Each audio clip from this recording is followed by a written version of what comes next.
yarınlar.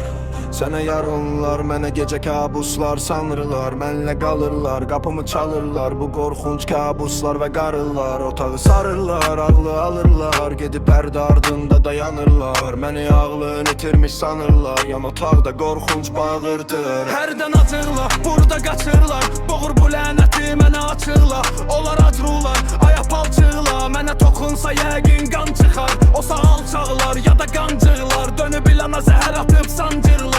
Gümüşü sancağı göz muncuq. Məntiqdən sonra gələn ancaqlar. Uzun caynaqlar, bu siyah çağlar. Məni tanrıdan çox iblis çağırar. Bıçaq bağıra zülüm, fağıra. Gedir dağla dağıla dünya axıra. Isına axına, çünki çağıran olmaz həyat dönər fani nağıla. Al yaxına, ərgahına. 7 qatdan ali məqama baxıram. Keçər sağına, küləyi çağıra. Yazar ağır günahlar bağıra. Ziyan taçıla, sular axır axı. Taxıl suya yox, qurbanı gedər ağla. Sular ağır ağır aşır, dağı dağı. Yürü gözümü getməsin naz yağı.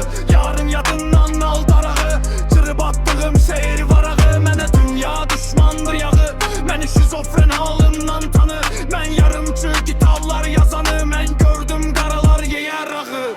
Göy çaxnar, axar qanxar. Mən yerə yox göylərə baxıram. Neçə ölüm lənəti dağılar. Neçə ağac açar quru saxra. Gedir axıra, gedir axıra.